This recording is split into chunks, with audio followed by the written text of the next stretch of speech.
But I think we've now got to the point where our judges have become so corrupt and so beholden to ideology that maybe the American system actually now is better, because actually they are on the side of the great British public, and that disconnect between the elites and the public isn't as prevalent over there. And it was only a year ago, I should say, that Keir Starmer gave the decision to release people early from prisons. Yeah. People who had committed violent acts, sexual assault, because prisons were too full. And here we have a person who's just said words on the internet and then retracted them, and yet the appeal is dismissed. So it is two-tier Britain. I think this is all about surrendering. Keir Starmer loves to take the knee, we know that, and he's taken the knee to the European Union here. There's something very emotive about it, isn't it? It's water, it's territory. We're ceding territory in a way. We're letting these people in. But it's going to be catastrophic for fishing communities, the fishing industry, and those very poor people in those areas. And I'm thinking up north. I'm thinking places like Grimsby. These terrible, the poorest places in the country.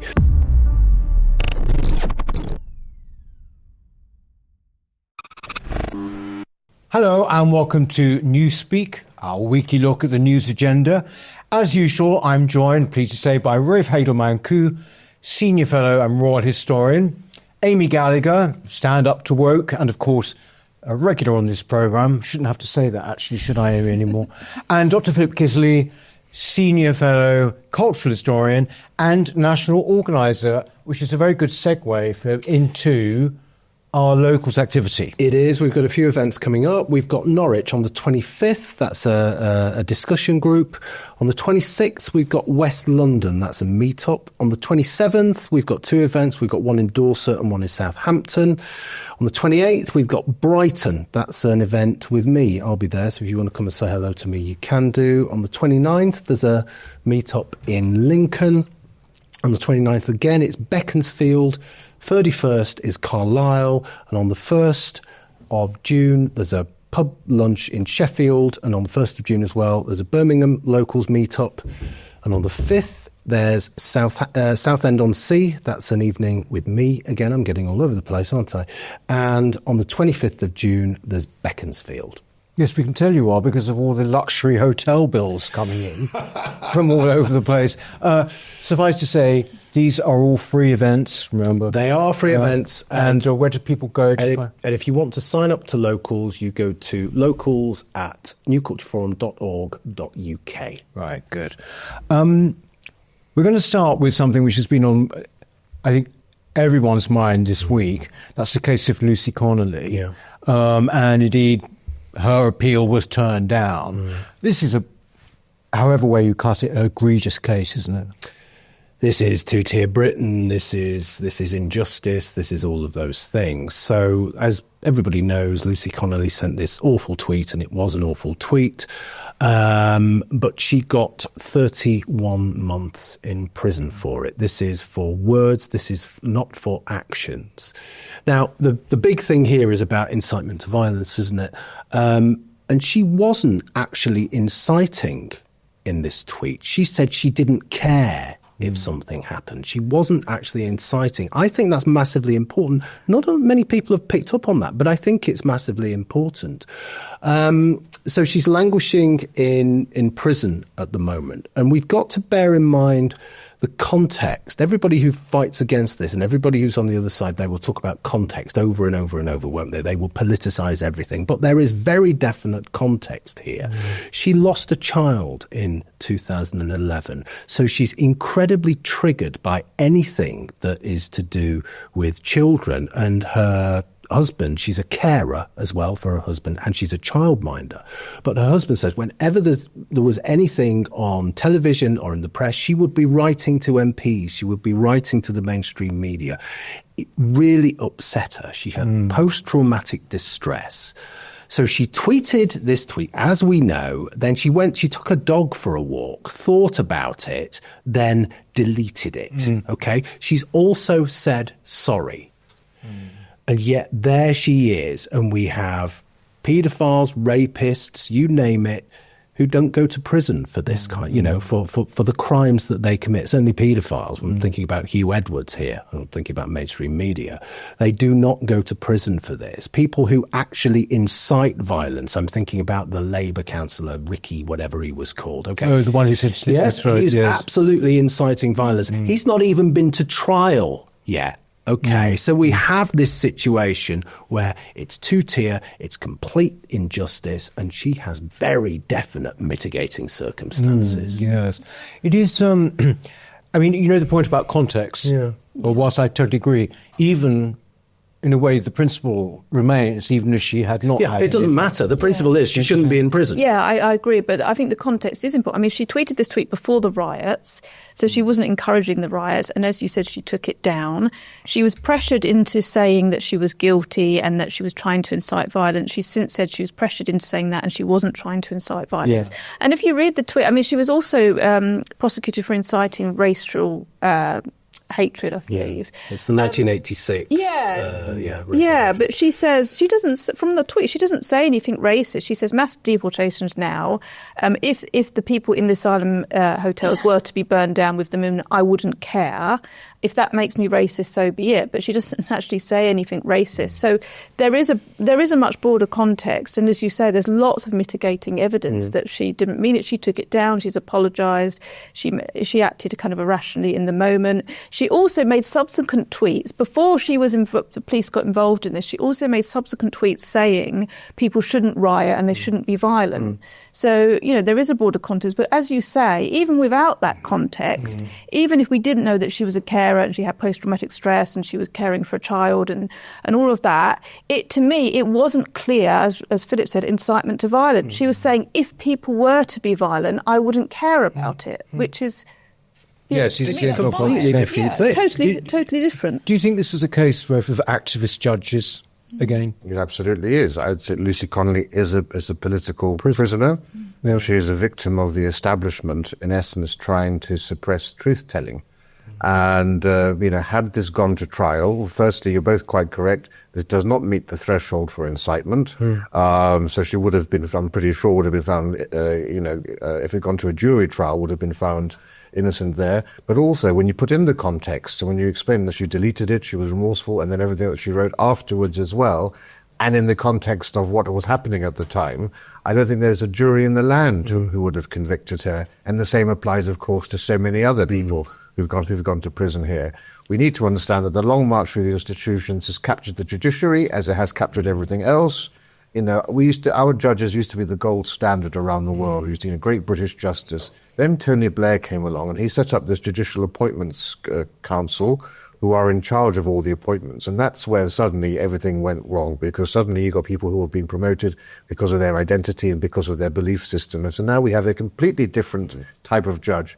Now, I read law. I have a great respect for the British legal system and legal traditions. And I always used to look down upon American judges who were elected because they were beholden to the mob, and to get re-elected you'd have these hang-em-up-high types. But I think we've now got to the point where our judges have become so corrupt and so beholden to ideology that maybe the American system actually now is better, because actually they are on the side of the great British public, and that disconnect between the elites and the public isn't as prevalent over there. But let's be clear here what's going on. The reason that they are punishing people like Lucy Connolly more than they do paedophiles and others, and these judges have actually given lower sentences than they've given to Lucy Connolly. For rapists. The main judge and then the Court of Appeal judge have commuted sentences. They wouldn't commute Lucy Connolly. It's because they and the government know that Britain is a tinderbox waiting to go off. The only way you can keep this multicultural sideshow on the road is by denying reality and essentially persecuting and demonizing anybody who dares to say the emperor has no clothes. Now, we've been told our whole lives that wrinkle creams were the easiest way to look younger. Now, one doctor says that that's nothing but old news. According to Dr. John Lake, the world-renowned Beverly Hills beauty expert, most wrinkle fixes on the market are nothing but glorified moisturizers. They hardly make a dent on your appearance, and some can even be harmful to your skin, he says. Recently, Dr. Lake has focused his attention away from mainstream cosmetic practices. Why? Well, so he can pursue a revolutionary anti-aging breakthrough, one that some experts say could empty the wallets of the cosmetic industry. It's almost like Photoshop for your face. You may even be mad after seeing how easy it is to visibly erase your wrinkles from view, Lake told reporters. His personal clients have dubbed his new do-it-yourself technique the, quote, age rewinder method, because it can take years or even decades off your appearance in under 2 minutes.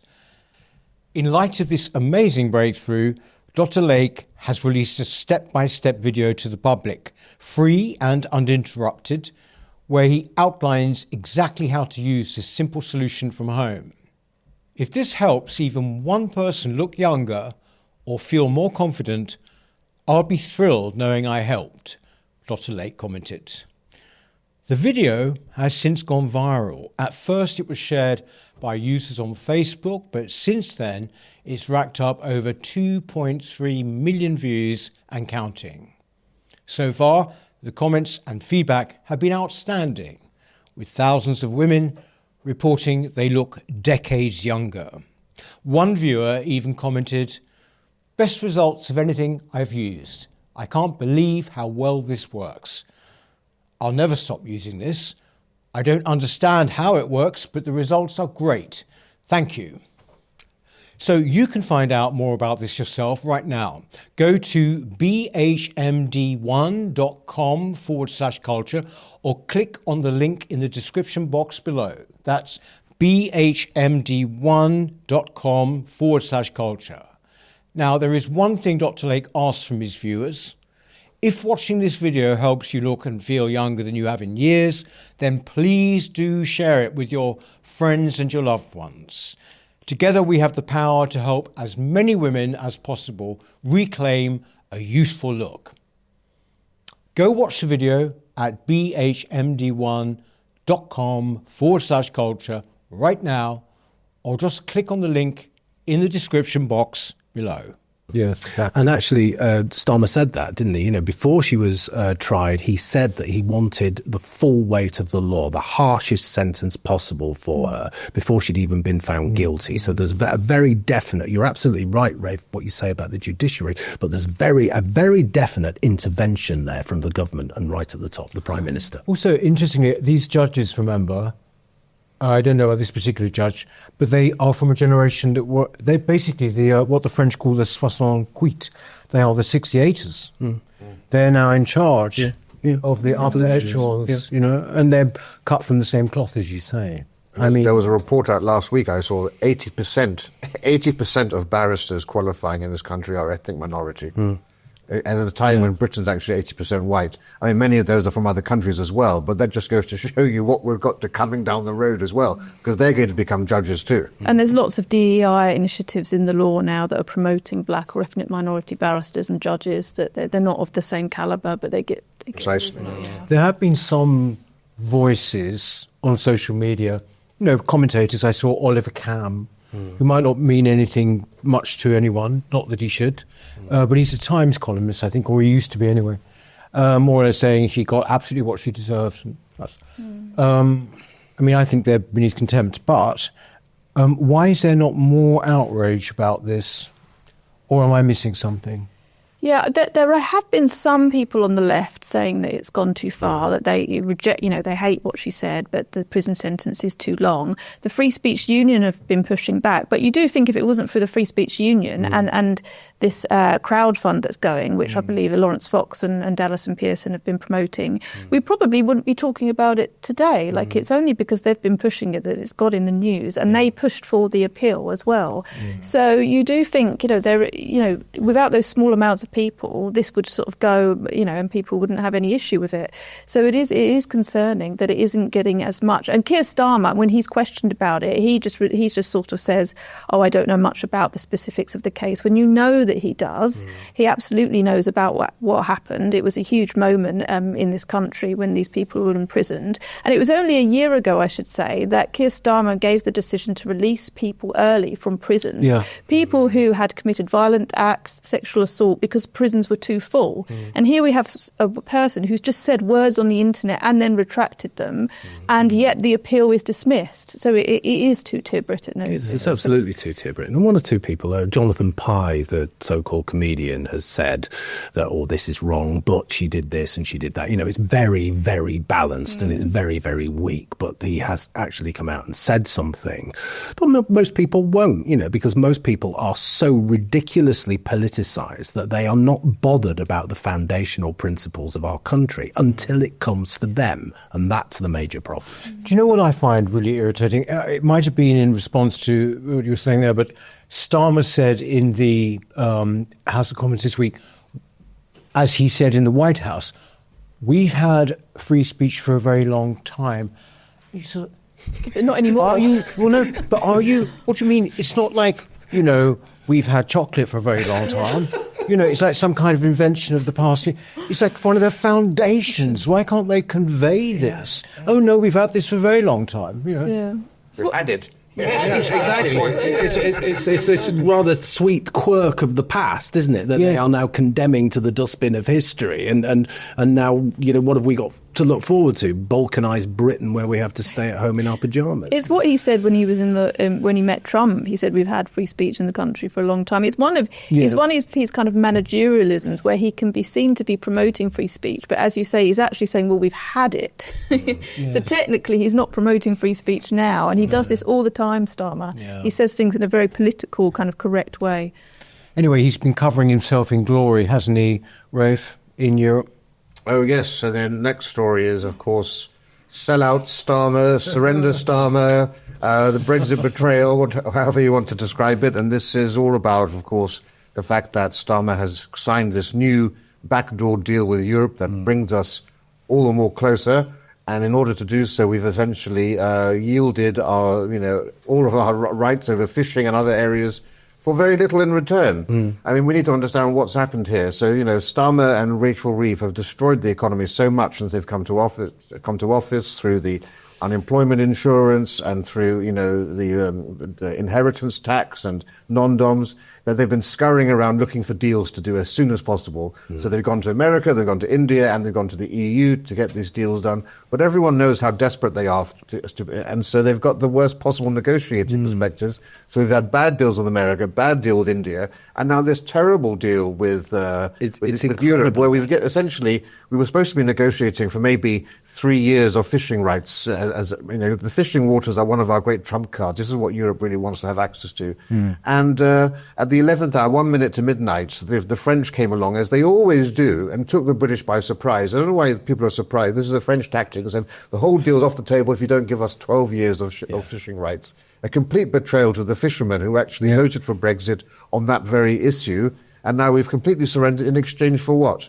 For promises. Well, we're going to consider e-gates, possibly, to allow you to come over on holiday. We're going to possibly consider having, better access to our markets and so forth. There's a lot of promise. There's a lot of vague assertions about in the future, in the fullness of time, we will explore, and no concrete deals done here, and no concrete thing. This is all about surrendering. Keir Starmer loves to take the knee. We know that, and he's taken the knee to the European Union here. That's a polite way of putting it, but yes. He got shafted. And of course, as well as that, he's opened the doors to mass immigration again through this European mobility scheme, which essentially potentially has 80 million people will now have access to the UK for 3 years.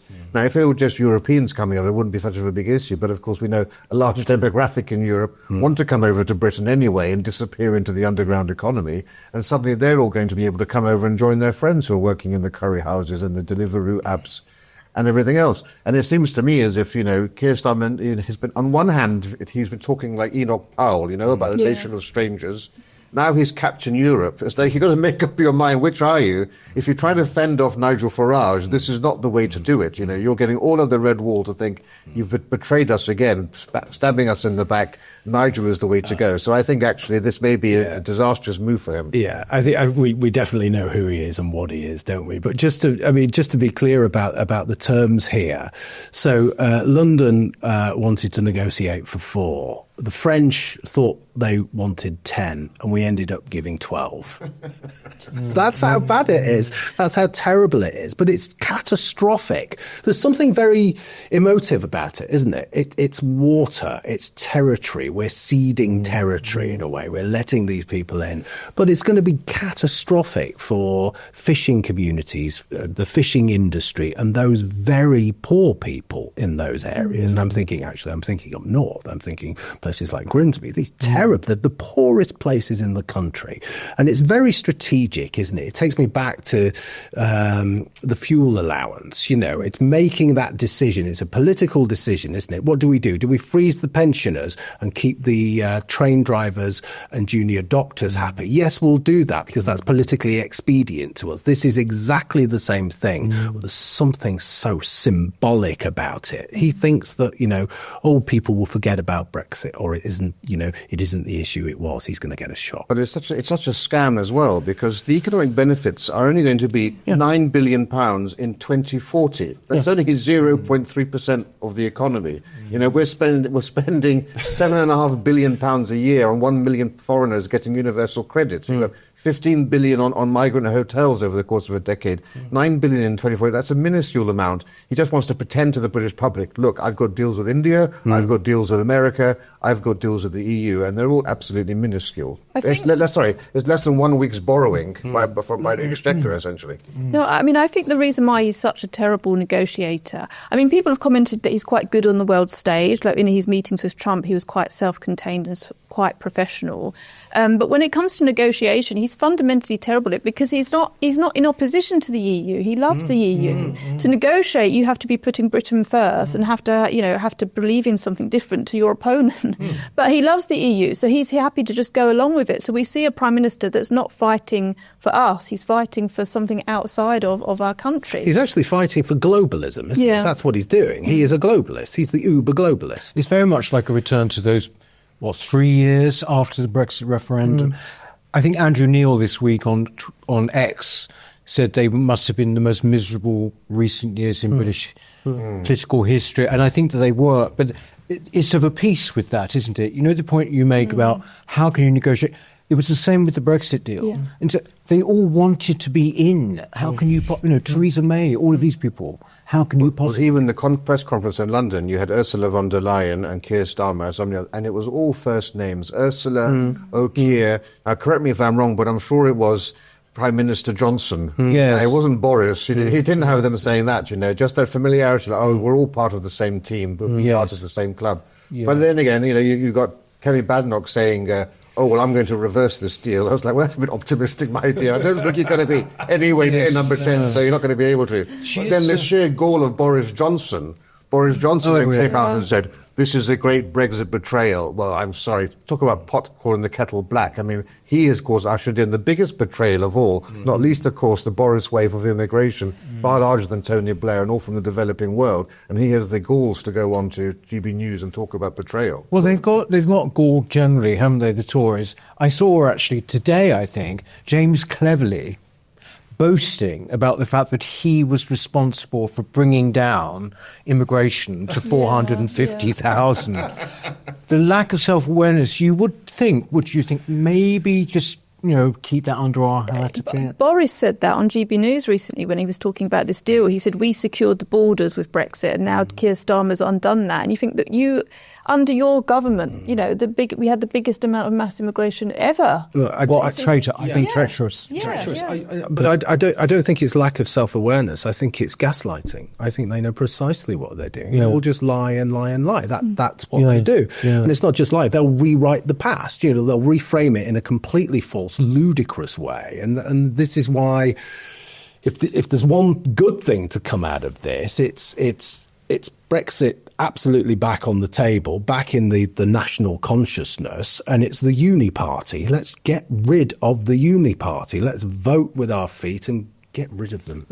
Apparently, though, there is a lot of buyer's remorse, as they call it. Apparently, more people now would like to be in the EU, when you see the diet of information they're given, but also just the sheer ineffectiveness of the way that we negotiate, it's sort of almost no wonder, isn't it? Yeah, I mean, people's main reason for voting for Brexit was immigration and sovereignty, and we haven't gained either of those things, so that's why. Do you know, yes, 450,000, this most recent figure for immigration, but I think it was Matt Goodwin put this in context. He said of all immigration, I think this year, and he went through all the different sorts of immigration, how many, as a percentage, do you think were people coming and actually working? It will be tiny. I don't know what the percentage Any was. idea? 14%. Wow. 14%. Extraordinary. You know, families, students, and, refugee, asylum seekers, all the rest of it. It's an incredible act of self-harm. It's national suicide. Yes, exactly.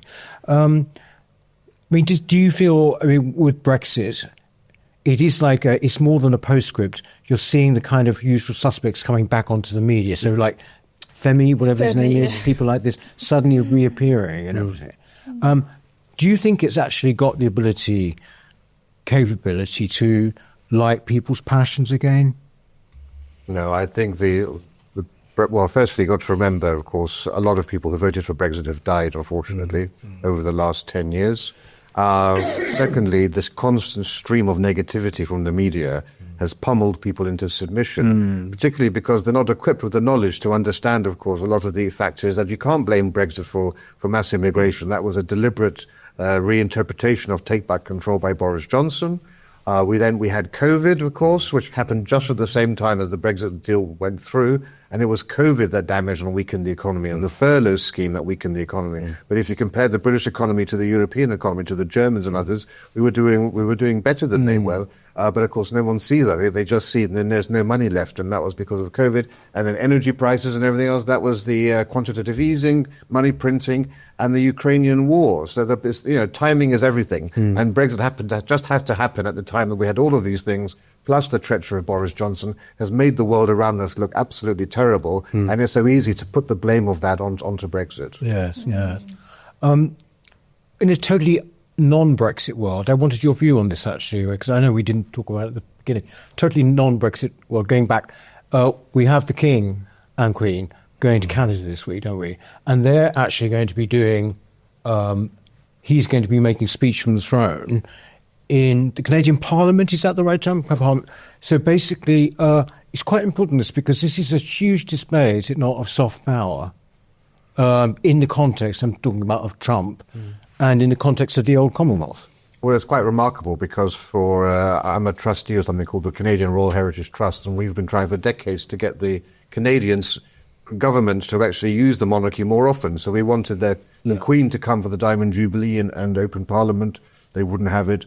For the Golden Jubilee as well, they wouldn't have it. In fact, it was 1957 was the last time a Canadian monarch opened Parliament. The Queen gave a speech from the throne in 1977, but they've been embarrassed by the Canadian government, the Liberal elite, and they've always wanted to Canadianize the monarchies, to just have the Governor General, who's the representative, do it. And only now, when actually Canadian identity is at risk, and you've got Trump talking about annexing Canada, making it a 51st state, it's funny, they've suddenly discovered the soft power of the monarchy, and suddenly something I never thought would happen in the 21st century, Mark Carney has invited them over to use them, obviously, as a political pawn, because of course, Donald Trump respects the monarchy hugely, and is coming on a state visit to the UK. And they think may not even be aware that King Charles is king. Yes, exactly. Exactly. And so the scene of him coming to Parliament, going to the Senate, sitting on the Canadian throne, might actually be one of those times when the monarchy is able to wield some soft power. Yes. Interesting, though. That's happening this Wednesday? This week, yeah. Yeah, great, okay. In the meantime, back to the kind of dreary, kind of petty squabbles here. Amy, Labour have got a woman problem, haven't they? Yeah, they've had a woman problem for a long time. So this is about their upcoming conference. They had a specific conference for women only, but in recent always had it. Well, yeah, in the last sort of decade or so. But in recent years, they've opened it up to self-ID. So it's for women and anybody that says they're a woman. So a trans woman or a man that decided he was a woman this morning can go into this conference. They've also had kind of all-women shortlists for political candidacy, and they have allowed that to be self-ID. So you have this weird superficial women-only events and shortlists, which actually anybody can enter if they say that they're a woman. But of course, we've had this recent Supreme Court ruling, which says that under the Equality Act, sex means biological sex, and single-sex spaces should be based on sex. So they've got into trouble. They've sought out legal advice, and their lawyers have clearly said to them, you're running into issues here. If you advertise this as women only, but you allow in men. I mean, the issue is that if they allow in people that say they're a man that says he's a woman, but they don't allow in kind of ordinary men, they're actually discriminating against those men, because if you allow in transgender people, it ceases to be a single-sex space. This is what the guidance has said. So they've had to postpone it. It's interesting that they didn't just then say, well, it's women only, and actually transgender people aren't allowed. They've had to postpone it because they know that they're going to run into problems in terms of that they're members, because there will be members who are against the Supreme Court ruling. There'll be transgender activists, and it would cause all sorts of issues with them. So they've just had to quietly sort of withdraw it and say, we'll do it at some point in the future. Yes. Which, of course, and then obviously a lot of women are unhappy because they don't get their conference and they don't get their women-only shortlists. I should say, I'm against women-only shortlists. I don't want anyway. I mean, regardless. Yeah, I'm not for affirmative action. DEI kind of promoting women. I just want the best person for the job. But if you are going to have a women's-only shortlist, make sure they're women. It should be for women. So, but I mean, this is something broader because the dust is still settling on this Supreme Court ruling, and there are a lot of institutions are putting back. Even the Houses of Parliament actually recently said they're still going to allow transgender women into women's only toilets, even though that's against the law. So there is, even within the NHS and other institutions, there's pushback. But we are seeing that when they consult lawyers, and this is why the Labour Party have had to postpone it, the lawyers say, well, no, actually, you could get into trouble if you don't do this. So Labour are kind of having to do this in a very quiet way, and, it's causing them all sorts of problems, basically. Yes. Are the majority of people who would go to the conference, just in case you might know, would they be basically pro-trans? It's tricky with the Labour Party. I don't know. I don't know what the percentage is. You've got Rosie Duffield, who's a very prominent Labour MP, who's very gender critical and pro women's rights. But I don't know. I don't think that's the question. The question is who's going to shout the loudest. Yes. It's obviously going to be the trans lobbies. I mean, this is just great, isn't it? This is wonderful. I mean, it was a joy when I saw this. When I saw this story. I mean, because they'll be missing. They could have panels, couldn't they? With what's he called? Oh God, I've been talking about him all week. The Foreign Secretary, David Lammy, on how to grow a cervix. We could have all of these kind of things, and yet they're not going to have any of that. It's symbolic to me. This is where identity politics goes, doesn't it? It always hits the wall. It always smashes itself to pieces, and this is symbolic of what's happening with the whole country. It's like a big Babel, a big cultural Babel that is just going into argument, warfare, and ultimately silence, because this kind of thing it disintegrates. It has to disintegrate. Well, I mean, we can't even retreat into the past now, can we? Because, that's been sort of taken over, which is by way of saying that we're going to carry on. We're going to be talking about how ancient black people built Stonehenge. So I'm sure you'd find that interesting. So if you do find that you'd like to listen to that, or any of the others in the future, please do become a member, won't you? Because this is for our members only. But in the meantime, thanks very much indeed, Philip. Thank you much, Amy, and you, of course, Rafe. And we shall see you next time. Thank you.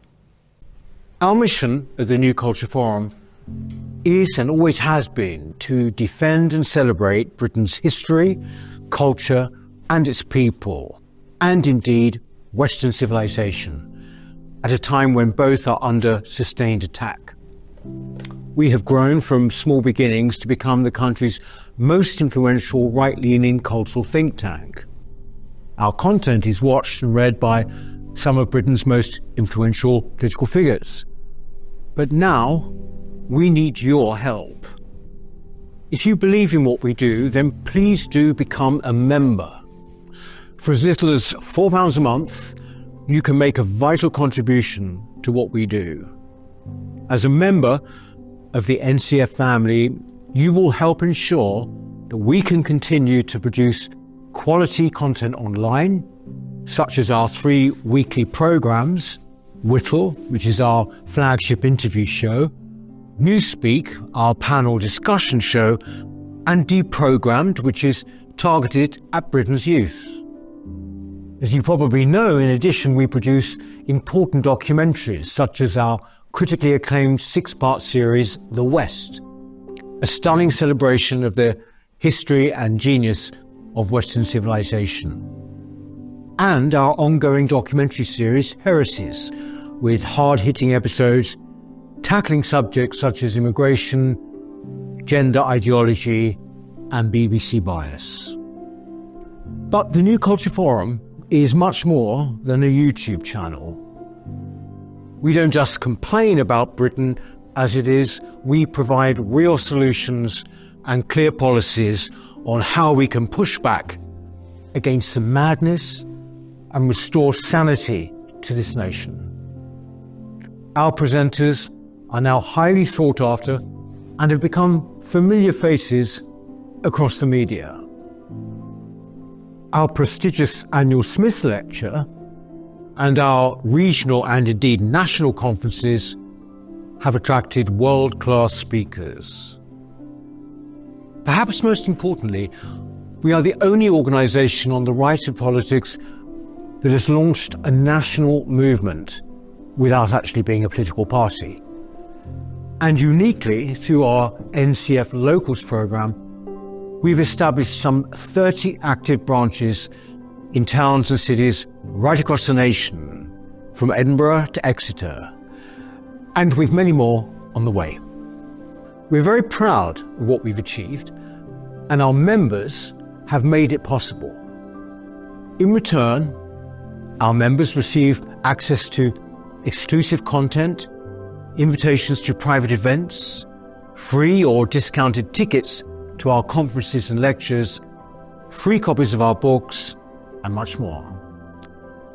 I very much hope that you'll join us too by clicking the link in the description or going to our website, newcultureforum.org.uk. Now is the time that we need your help. Thank you.